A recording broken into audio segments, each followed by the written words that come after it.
കൈതോലകൾ എൻ്റെ വീട്ടിലും ഉണ്ട്, ഇപ്പോഴും ഉണ്ട്, എപ്പോഴും ഉണ്ട്. പക്ഷെ ഇപ്പൊക്കെ വെട്ടിപ്പോയി. പക്ഷെ അന്ന് ഈ അമ്മാമ്മ പറഞ്ഞ ഒരു കഥ എന്താണെന്ന് വെച്ചാൽ, അപ്പാപ്പൻ മുത്തൻ എല്ലാ ദിവസവും രാവിലെ ജോലി തേടി പോകുമ്പോൾ മുത്തി എന്ത് ചെയ്യും, കുട്ടികളെ വിശപ്പൊക്കെ അയറ്റാൻ വേണ്ടി മുത്തിനറിയാതെ ഈ ഓല എടുത്ത്, ഇന്നത്തെ പോലെയല്ല കൈതോല, ഇന്നത്തെ കൈതോലയ്ക്ക് 3 വരി മുള്ളുണ്ട്. പക്ഷെ അന്നത്തെ കൈതോല നമ്മുടെ ഇപ്പോഴുള്ള ഓലമടൽ പോലെ തന്നെയാണ്. വെറുതെ നടുക്കൊരു കണ്ടും 2 വയസ്സത്തെ ഓല മാത്രമേ ഉള്ളൂ. അപ്പോൾ അതെല്ലാം കീറിയെടുത്ത് ചിക്കുപായ നെയ്യും. കാരണം തച്ചുപായും ചിക്കുപായും രണ്ടും രണ്ടാണ്.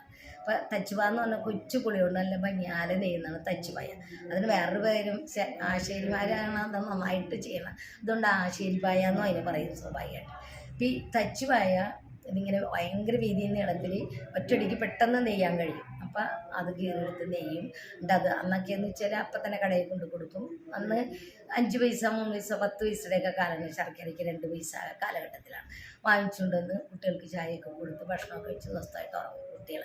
അപ്പോഴായിരിക്കും മുത്തൻ്റെ വരവ് വൈകിട്ട്. മുത്തൻ വരുമ്പോൾ കുട്ടികളൊക്കെ ഉറങ്ങിയിട്ടുണ്ടാകും. അമ്മ അപ്പോഴും എന്തെങ്കിലും പണിയൊക്കെ എടുത്ത് നടക്കണ്ടേ ഈ മുത്തി. അപ്പം മുത്തനിങ്ങനെ നോക്കി കുളത്തിൻ്റെ ചങ്ങല, ഇപ്പോഴാണ് ചങ്ങല എന്നൊന്നും പറയാത്ത.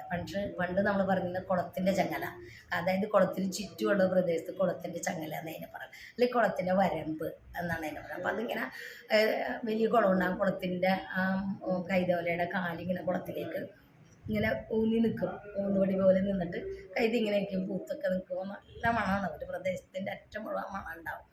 അതിങ്ങനെ ഞങ്ങൾ 4 പോലെയൊക്കെ കുഞ്ഞു കുഞ്ഞാക്കി കീറി പണ്ട് സ്കൂളിൽ പോകുമ്പോഴൊക്കെ മുടിയിൽ വയ്ക്കും. അത് രൂക്ഷ മണമാണ്. എന്നാലും അത് രസമാണ്. അല്ലെങ്കിൽ ഇങ്ങനെ ഇട്ടടിച്ചുകൊണ്ട് നല്ല ഭംഗിയാണ് കാണാൻ. വെളുത്തിങ്ങനെ പൂങ്കൽ പോലെ നിൽക്കും. അപ്പം മുത്തം വന്നപ്പോൾ ഇങ്ങനെ ശ്രദ്ധിച്ചു, എന്താണാവോ ഈ ചങ്ങലയിൽ, ഈ കുളത്തിൻ്റെ ചങ്ങലയിൽ ഇങ്ങനെ ഇത് കുറവാണല്ലോ, എന്താണെന്ന് ചോദിച്ചു. മുത്തൻ ചോദിക്കാൻ പോയില്ല. അങ്ങനെ മുത്തൻ അന്നും പതിപോലെ പണിക്ക് പോയി. പിറ്റേ ദിവസം ഇത്തിരി നേരത്തെ വന്നു കഴിഞ്ഞപ്പോൾ മുത്തൻ ശ്രദ്ധിച്ചു. അപ്പം മുത്തി എവിടെ ഇരുന്ന് ഓല കീറുന്ന മുത്തൻ്റെ ശ്രദ്ധയിൽപ്പെട്ടു. അപ്പം ഇതാണ് ഇവളുടെ ഒരു പണിയല്ലേ. ഞാൻ പോയി കഴിയുമ്പോൾ ഇവിടെ ഉള്ള ഓലകൾ കീറി ഇവിടെ തച്ചുപായ ചെയ്ത് ചിക്കപ്പായ നെയ്തിട്ട് കൊടുക്കുന്നുണ്ട് ഇവള്.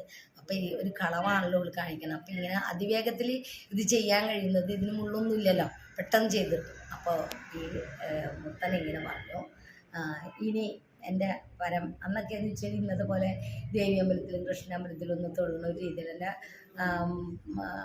പരമ്പരാഗത ദൈവങ്ങളെ എന്ന് പറയുന്നത് അന്ന് അവരുടെയൊക്കെ ദൈവങ്ങൾ ചാത്തനും മുത്തിയും കാളിയും മറുത അതൊക്കെയായിരുന്നു. അപ്പോൾ അവർക്ക് വയ്ക്കുന്ന ആഹാരങ്ങൾ ഇന്നത്തെ പോലെ മലര് പഴം അല്ലെങ്കിൽ വെണ്ണ നെയ്യൊന്നും അല്ല ഇന്നത്തെ പോലെ പൂജ വയ്ക്കും. അന്ന് വെച്ചാൽ അരി പൊടിക്കും. ആ അരി പൊടിച്ച് കുറച്ച് ചക്കര തേങ്ങ കൂട്ടി പൊടിച്ച് അതൊരു വാഴയിലയിൽ, അന്ന് ശരിക്കും ചിലപ്പോൾ വാഴയിലും ഉണ്ടാവില്ല, ചേമ്പലയിൽ അത് വെച്ച് അതിനോടൊപ്പം തന്നെ കള്ള്, അതാണ് മുഖ്യ കുടിക്കാനുള്ള പാനീയമായിട്ട് ഉപയോഗിക്കണം.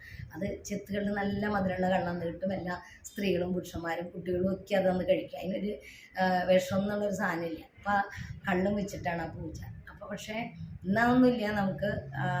അപ്പം എൻ്റെ ഈ പരമ്പരാഗത ദൈവങ്ങളെ ഈ ഓല ഇവിടെടുത്ത് എന്നും കീറി ഞാനറിയാതെ ഇത് ചെയ്യുന്നു. അപ്പം എന്നെ ഒരു കളവാണ് കാണിക്കുക. അതുകൊണ്ട് ഇതിന് 3 വരി 30,000 ഉള്ള ഈ സാധനത്തിന് നാളെ മുതൽ ഉണ്ടാവണം എന്ന് പറഞ്ഞിട്ട് പുള്ളി കൈയും മുഖമൊക്കെ കഴുകി, എന്നൊക്കെ അങ്ങനെയാണല്ലോ, കൈയും മുഖമൊക്കെ കഴുകി വന്നു ആ കുളത്തിൻ്റെ ചങ്ങലയിൽ വന്നിട്ട് ആ കുളത്തിൽ തന്നെ ഇറങ്ങി. അന്നൊക്കെ അങ്ങനെയാണ്. എന്തെങ്കിലും കാര്യം നടക്കാനുണ്ടെങ്കിൽ ഇന്നത്തെ പോലെ പൈപ്പിനോട്ടി കിടട വഴിയില്ല. അന്ന് കുളത്തിലിറങ്ങി കൈയും മുഖമൊക്കെ കഴുകി വളരെ ഭയഭക്തി വിഹ്വലതയോടെ തന്നെ നിന്നിട്ട് അവരുടെ ഈ ചാത്തനെയും മുത്തിനെയും കാളിനെയും ഒക്കെ വിളിച്ചിട്ട് അതിന് പ്രാർത്ഥിക്കുക, എൻ്റെ മുത്തി ഞാൻ വരുമ്പോൾ ഇങ്ങനെ ചെയ്യുന്നതുകൊണ്ട് ഇതിന് 3 വരി 30,000 മുള്ള് ഇതിനുണ്ടാവണം എന്ന് പറയുക. പിറ്റേ ദിവസം പതിപോലെ തന്നെ പുള്ളി ജോലിക്ക് പോയി.